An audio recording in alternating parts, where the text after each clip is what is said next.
এই নির্বাচনটি কিন্তু এবার আমরা একটা আওয়ামী লীগ বড় রাজনৈতিক দল দলীয়ভাবে অংশগ্রহণ করছি না।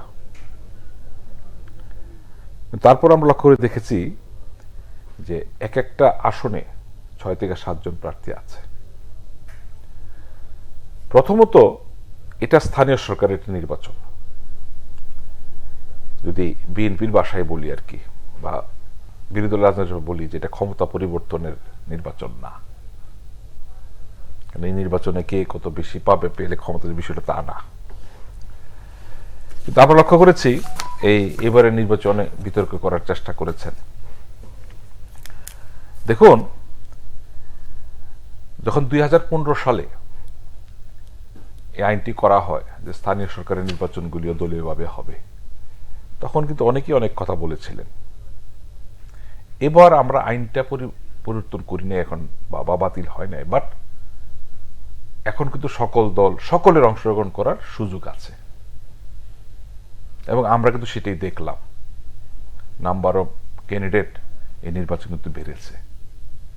হ্যাঁ, আমরা বলতে চাই, দেখতে চাই যে স্থানীয় সংস্থার একটা নির্বাচন উপজেলা পর্যায়ে বাংলাদেশে এখন 498টা উপজেলা 5টা ধাপে অনুষ্ঠিত হবে। ইতিমধ্যে আমরা যেটা দেখেছি যে নির্বাচন কিন্তু উৎসবমূলক পরিবেশে পরিণত হয়েছে, এবং যদি ধরে নেন যে আশঙ্কা করা হয়েছিল সেই হারে কিন্তু আমরা তেমন গোলযোগ বা এটা সেটা আমরা দেখি নাই। এবার আসেন, একটি বড় দল বরাবরের মতো জাতীয় সংসদ নির্বাচনে অংশগ্রহণ না করার ঘোষণা, এই নির্বাচন না করার ঘোষণা দিয়েছিল। কিন্তু আমরা লক্ষ্য করে দেখেছি এই জাতীয় সংসদের নির্বাচনের মতো এই নির্বাচনেও কিন্তু বিভিন্ন দলের প্রার্থীরা বা নেতারা নির্বাচনে প্রার্থী হয়েছেন। গতকাল আমরা ঢাকার অদূরে গাজীপুরের সদরের উপজেলা প্রার্থী, ওনার একটা বক্তব্য আমরা শুনেছি। ওনাকে বলা হয়েছিল আপনি প্রার্থী হয়েছেন, আপনার দল থেকে তো আপনাকে বহিষ্কার করা হয়েছে। উনি বলেছেন আমি টিভিতে দেখেছি বহিষ্কার করা হয়েছে, আমার কাছে কোনো চিঠি আসে নাই, এবং এটা একটা বহিষ্কারের নাটক। আর উনি যেটা বলতে চাই, ওনার ভাষায় যদি বলি আর কি, আমরা স্থানীয় পর্যায়ে রাজনীতি করি, মাঠকে ধরে রাখি। আমরা যদি স্থানীয় পর্যায়ে নির্বাচনগুলি না করি তাহলে সাংগঠনিকভাবে আমাদের কাজ ব্যাহত হবে। আমরা জনগণের ভোটারদের কাছ থেকে বিচ্ছিন্ন হয়ে যাব। যারা ঢাকার এসি রুমে বসে নেতৃত্ব দেন, কর্মসূচি ঘোষণা করেন, তারা কিন্তু মাঠ পর্যায়ের অবস্থাটা দেখছেন না। আমরা গত সিটি কর্পোরেশন নির্বাচনে গাজীপুরে দেখেছি, ওনারা অনেক কমিশনার কাউন্সিলরদেরকে বহিষ্কার করেছিলেন, স্থায়ী বহিষ্কার করেছিলেন। তারা কিন্তু নির্বাচিত হয়ে এসেছেন, এবং পরবর্তীতে অনৈতিক রাজনৈতিক কার্যক্রমে কিন্তু আমরা তাদেরকে দেখেছি।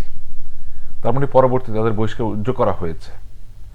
আমরা মনে করি কি, আমরা চাই একটি বড় দল সারা বাংলাদেশে রাজনৈতিক কার্যক্রম চালাক, সাংগঠনিক কার্যক্রম চালাক, পাশাপাশি নির্বাচনেও যেন অংশগ্রহণ করে, কোন নির্বাচন যেন বিতর্কিত করতে না চায়, এটা আমরা আশা করি। দেখুন, এটা আমরা সকল দলই বলতে পারি, স্থানীয় সরকার নির্বাচন স্থানীয়ভাবে যেহেতু দলের এটা কিন্তু পাড়া মহল্লা বা বংশ সব মিলিয়ে কিন্তু একটা অবস্থান তৈরি হয়, এবং সেখান থেকে ভোটাররা ভোটটা প্রদান করে থাকে। যেটা আমরা আগেও বলেছি যে দলীয়ভাবে হলে কিন্তু এটা করার সুযোগ থাকে না, কারণ এক এক বংশে এক দল করেন, তাকে সেই জায়গায় যেতে হয়।